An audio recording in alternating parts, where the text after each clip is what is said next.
Shalom, perkenalkan nama saya Enrique Izono Tahayan, mahasiswa dari Sekolah Tinggi Guru Huria, Semeneram Sekolah semester 4. Kali ini saya akan membacakan modul yang saya beri judul Firman Allah yang Hidup. Modul ini ditujukan kepada para kaum bapak. Pada mulanya adalah firman. Firman itu bersama dengan Allah dan firman itu Allah. Yohanes 1 ayat 1. Pada mulanya Allah menciptakan. Kejadian 1 ayat 1. Allah berfirman artinya Allah bekerja. Firman itu menjadi daging dan diam bersama manusia. Semua pekerjaan Allah menjadi karya yang luar biasa.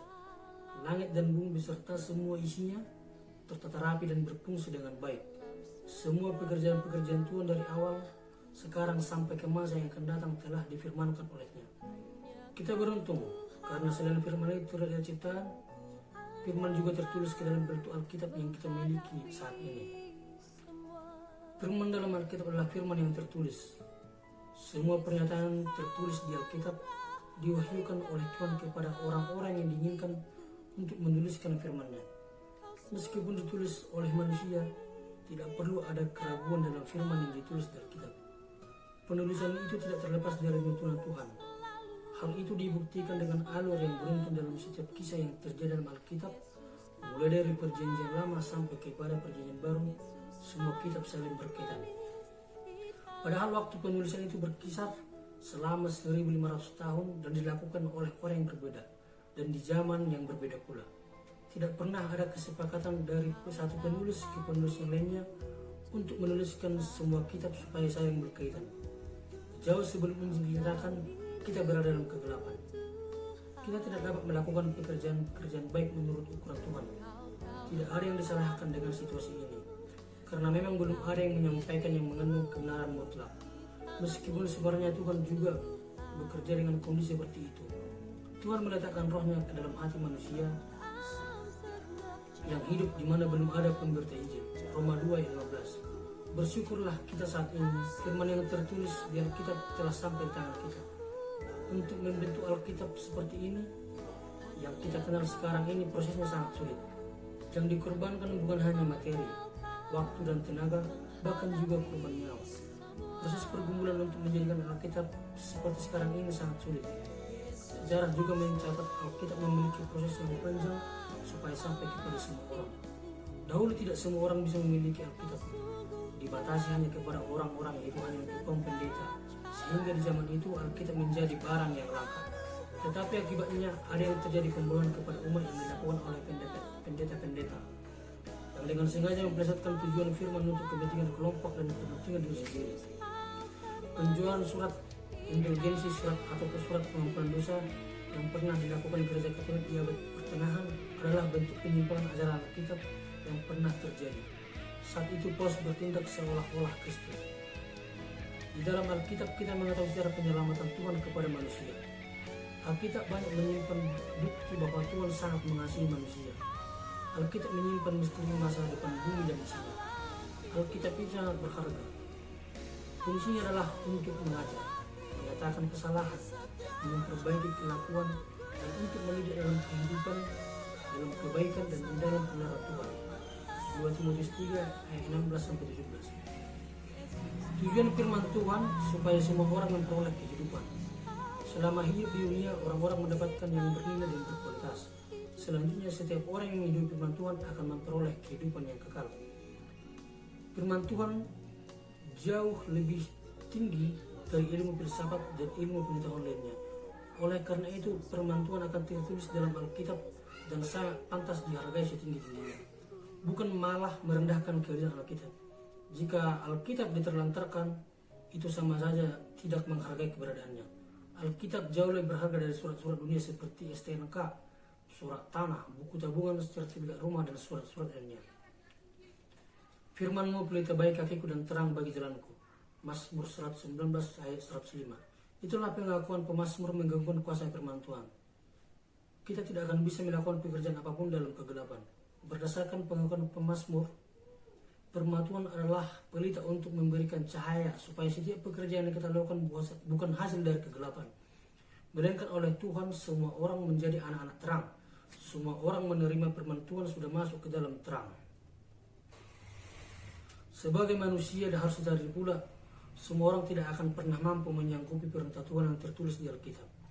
Isinya akan sulit dimengerti jika hanya menggunakan kemampuan analisa berpikir manusia. Biarkan firman itu bekerja menggugah hati dan berkuasa mentransformasikan hidup. Kita harus menjadi sasaran firman Allah. Dengan demikian, kita adalah objek dan firman adalah subjek. Istilah firman yang hidup dan bekerja juga diungkapkan oleh salah seorang pendeta yang salah satu pimpinan di HKBP, yaitu Pendeta Dr. Martongo Sitinjak, dalam bukunya yang berjudul Firman yang Bekerja. Beliau menjelaskan bahwa firman Allah yang hidup adalah orang-orang yang menjadikan firman Tuhan sebagai pegangan hidupnya. Segala-galanya dikaji berdasarkan firman Tuhan. Apapun yang dilakukan selalu berdasarkan firman Tuhan. Situasi apapun yang dilakukan selalu berdasarkan firman Tuhan. Dalam situasi suka maupun duka, firman Tuhan menjadi tuntunan. Ketika terjadi perubahan dalam diri manusia, yaitu perubahan yang seturut dengan kehendak Tuhan, saat itulah firman bekerja. Firman bekerja dalam kehidupan manusia, itulah firman yang hidup. Menurut saya ada 4 langkah untuk memahami Alkitab, yaitu sebagai berikut. Yang pertama adalah berdoa memohon bimbingan Tuhan. Yang kedua, mempelajari dengan sungguh-sungguh. Alkitab ialah kumpulan firman Tuhan yang dituliskan ke dalam bahasa manusia yang mengandung makna dan arti yang sangat dalam. Mempelajari Alkitab dengan bimbingan Tuhan akan mencegah penafsiran yang salah dan kita akan mengetahui maksud yang sesungguhnya. Yang ketiga adalah merenungkan firman Allah, bermanfaat untuk mengajar, menyatakan kesalahan dan mendidik orang-orang dalam kebenaran. Yang keempat adalah berdoa kembali supaya firman Allah bekerja dalam hidupmu. Firman Allah yang membimbing kehidupan kita, bukan kita yang membimbing firman Allah dengan cara memasukkan pengertian hasil berpikir otak sehingga menyangga beberapa pernyataan Alkitab. Misalnya, ada bagian dalam firman Tuhan yang mengajarkan untuk tidak membalas kejahatan dengan kejahatan. Secara manusiawi itu sulit. Otak manusia berkata tidak bisa. Perbuatan itu sama halnya dengan firman yang mengajarkan untuk memikirkan kebutuhan orang lain, bukan hanya memikirkan diri sendiri. Dalam kehidupan bergereja, firman Allah menjadi dasar segalanya. Segala sesuatu harus sesuai dengan firman Tuhan. Firman Tuhan harus dihidupi oleh semua orang yang terlibat di gereja. Seorang pembicara, Mr. Thomas D. dari Singapura, menyatakan ada 4 sikap umat untuk merespon dalam firman Tuhan atau mendengar khotbah. Yang pertama adalah memberontak. Orang yang mendengarkan firman Tuhan bukan dari hati yang tulus. Orang seperti ini masuk ke dalam gereja dengan niat yang tidak tulus atau tidak sungguh-sungguh. Orang seperti ini sama halnya dengan orang Farisi yang selalu berusaha mencari kesalahan Yesus. Yang kedua adalah percaya hanya sebagian. Percaya firman Tuhan hanya kepada bagian tertentu. Yang keempat adalah munafik. Firman Tuhan direspon dengan cara menunjukkan yang sudah seolah-olah sudah hidup dalam kebenaran firman Tuhan. Akan tetapi ketika ada kesulitan telah terjadi, dia akan mengeluh dan bisa saja menyalahkan Tuhan. Yang keempat adalah bertobat. Sikap seperti inilah yang ditunjukkan oleh semua orang yang mendengarkan firman Tuhan. Firman Tuhan mengubah cara berpikir seseorang.